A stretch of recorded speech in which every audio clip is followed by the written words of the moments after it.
السلام علیکم ورحمۃ اللہ وبرکاتہ۔ امید کرتا ہوں کہ آپ سب خیر و عافیت سے ہوں گے۔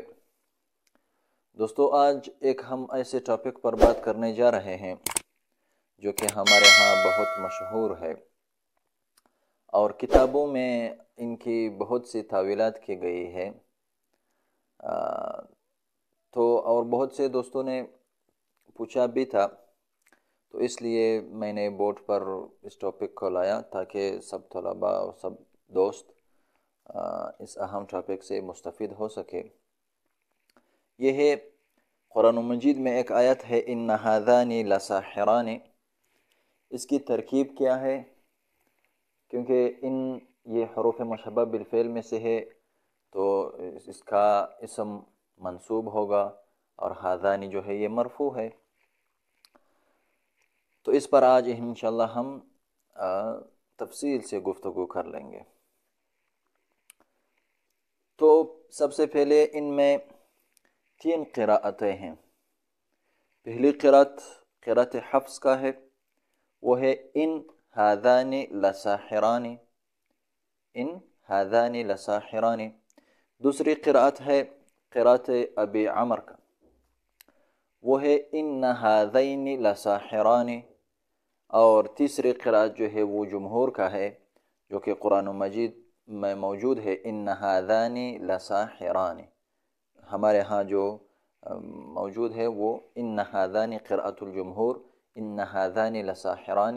یہ قراءت کسائی، ابو جعفر، حمزہ وغیرہ ان علماء کا قراءت ہے یہ۔ تو سب سے پہلے یہ دونوں جو قراءتیں ہیں، یعنی ان ھذان لساحران اور ان ھذین لساحران، اس کا ترکیب آسان ہے۔ سب سے پہلے ہم قراءت حفص اس کو حل کر لیں گے۔ ان ھذان لساحران، اس صورت میں یہ ان جو ہے یہ مخفف من المثقل، یعنی مخفف ہے من الثقیلہ، اور یہ مہمل ہے۔ مہمل کیوں ہے یہ؟ اس لیے یہ ان تھا، جب ہم نے اس کو مخفف کیا مثقل سے تو یہ مہمل رہ گیا۔ یعنی مہمل کا مطلب یہ ہے کہ اب یہ اپنے ماں بعد والے اسماء میں یہ عمل نہیں کرتا۔ تو اس کے ماں بعد جو ہے ھذان لساحران، یہ مبتدا اور خبر بنیں گے۔ ھذان یہ تثنیہ ہے، مرفوع، اس کے علامت الف ہے، تو ھذان مبتدا اور لساحران یہ خبر ہے۔ یہاں جو لام آیا ہے اس کو لام الفارقہ کہتے ہیں۔ لساحران یعنی لام الفارقہ۔ اچھا، اب اس کا قصہ سن لے کہ لام الفارقہ کسے کہتے ہیں۔ یہاں آ جائے، میں نے ایک 2 مثالیں لکھی ہے۔ ان انت الا نذیر، یعنی ما انت الا نذیر۔ یہاں ان جو ہے یہ ان نافیہ ہے اور اس کے بعد الا آیا ہے، ان انت الا نذیر۔ یہاں جو ان ہے اور یہاں جو ان ہے، دونوں ان ہے، لیکن ان کے درمیان فرق کیا ہوگا کہ یہ ان مخفف من المثقل ہے یا یہ ان نافیہ ہے۔ تو اس لام الفارقہ سے ہم اس کے درمیان فرق کر لیں گے کہ جب ان کے بعد لام آ جائے، جیسے یہاں آیا ہے لام الفارقہ، اس کو ہم کہتے ہیں، اس ان کو یہ ان مخفف من المثقل ہے۔ اگر اس کے بعد الا آ جائے تو یہاں ان جو ہے یہ ان نافیہ ہوگا۔ جیسے ان 2 مثالوں میں آپ دیکھ سکتے ہیں، ان زید لعالم، یہاں ان جو ہے یہ ان مخفف من المثقل ہے، یہ نفی کا معنی نہیں دیتا۔ زید لعالم، زید عالم ہے۔ یہاں لام جو ہے لام الفارقہ ہے، اور ان زید عالم، یہاں جو ہے یہ ان نافیہ ہے۔ تو اگر ان کے صلے میں ان کے ماں بعد والے اسم پر اگر یہ لام آ جائے، لام الفارقہ، تو ہم سمجھ لیں گے کہ یہ ان جو ہے یہ ان مخفف من المثقل ہے اور مہمل ہے، اپنے ماں بعد والے اسم وغیرہ میں عمل نہیں کرتا۔ اور اگر اس کے بعد الا آ جائے تو یہ ان جو ہے یہ ان نافیہ ہے۔ یہ قراءت آسان ہے۔ ان مخفف من المثقل، ھذان تثنیہ ہے مبتدا، اور لساحران میں لام مفارقہ، اور ساحرانی جو ہے یہ خبر ہے، مبتدا کے لیے مبتدا خبر، جملہ اسمیہ خبریہ۔ دوسری قرات ابی عمر ہے، یہ بھی آسان ہے، جو کہ مشہور بھی ہے اور آسان بھی ہے. ان هذین لساحران، ان حروف حرف التاکید مشبہ بالفعل، اور هذین اس کے لیے اسم، انکا لا محل له من الاعراب، هذین انکا اسم ہے، اور لام جو ہے لام اس کو لام المزحلقہ اور لام التاکید بھی کہتے ہیں. ساحران خبر ہے انکا، یہاں اسم یہ منصوب ہے، تثنیہ ہے منصوب ہے، ان اس کا اسم ہے، اور ساحران یہ مرفوع ہے، تثنیہ کا حالت رفع الف کے ساتھ ہے، تو یہ ان کا اسم بنتا ہے، خبر بنتا ہے. تو ان اپنے اسم اور خبر سے مل کر جملہ اسمیہ خبریہ.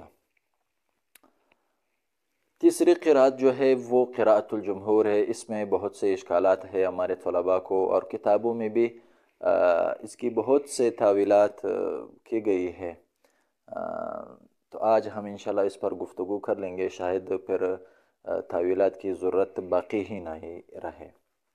وہ ہے قراءت الجمہور. ترکیب پہچاننے سے پہلے ہم اس کو پہچانیں گے. مثنیٰ ایک ہے عام عرب کی لغت میں، اور دوسری جو ہے بعض قبائل عرب کی لغت میں ہے. عام جو کہ مشہور ہے ہمارے کتابوں میں ہم نے پڑھا بھی ہے کہ وہ مثنیٰ کو حالت رفعی الف کے ساتھ، حالت نصبی و جری یا کے ساتھ، یعنی مثنیٰ کا حالت رفعی الف کے ساتھ ہوتا ہے، حالت نصبی اور جری یا ما قبل مفتوح. جیسے جاء الرجلان، رأیت الرجلین، مررت بالرجلین. تو یہاں یہ عام عرب کی جو لغت ہے، یہ تثنیہ کا اعراب وہ حالت رفع الف کے ساتھ، حالت نصبی و جری یا کے ساتھ دے دیتے ہیں. لیکن بعض قبائل جیسے بنی حارث بن کعب و بنی العنبر و بکر بن وائل و کنانہ و خثعم و زبید و مراد وغیرہ جو ہے، یہ مثنیٰ کو تینوں حالتوں میں مثنیٰ کو الف کے ساتھ پڑھتے ہیں. جیسے اس میں مقصور والے اعراب ہے تو وہ بھی مثنیٰ کو تینوں حالتوں میں، حالت رفعی میں بھی، حالت نصبی میں بھی، حالت جری میں بھی، یہ تینوں حالتوں میں وہ مثنیٰ کو الف کے ساتھ پڑھتے ہیں. جیسے جاء الرجلان، رأیت الرجلان، مررت بالرجلان. تو یہاں ان کی جو لغت ہے وہ مثنیٰ کو تینوں حالتوں میں الف کے ساتھ پڑھتے ہیں. یعنی تو اس کا اعراب پھر کیسے ہوگا؟ جاء الرجلان، یہاں یہ مثنیٰ ہے اور اس کا اعراب جو ہے وہ حالت رفعی میں ہے، الف مقدرہ کے ساتھ، ضمہ مقدرہ کے ساتھ. اور رأیت الرجلان یہاں منصوب ہے اور الف مقدرہ کے ساتھ. مررت بالرجلان یہاں بھی جر جو ہے وہ مقدر ہے، اور رأیت الرجلان میں بھی نصب جو ہے وہ مقدر ہے الف پر، اور اسی طرح مررت بالرجلان میں بھی جر جو ہے وہ مقدر ہے الف پر. تو اس کا اعراب سارے کے سارے تقدیری ہیں. یہ مشہور ہے، اور یہ بعض جو ہے وہ بعض قبائل عرب کی لغت ہے. لیکن اس کی شواہد کیا ہے؟ سب سے اعلیٰ اور اعظم شواہد جو ہے وہ اسی پر قرآن مجید وارد ہوا ہے. ان هذان لساحران. ان حرف حروف مشبہ بالفعل، هذان اس کا اسم، یہ مرفوع ہے، منصوب ہے، استغفر اللہ، منصوب ہے، یہ ان کا اسم ہے، اور اس کا نصب جو ہے وہ مقدر بالالف ہے. اور لساحران یہ مرفوع ہے اور اس کا رفع مقدر بالالف ہے. جیسے ان حضرات کی جو لغت ہے قرآن مجید اس پر وارد ہوا ہے. اس میں اور تعویلوں کی ضرورت ہی نہیں، بس یہ آسان سا ہے. اور اس کے اور شواہد جو ہے، بہت سے شواہد ہے جو کہ فحول شعراء کے ہے.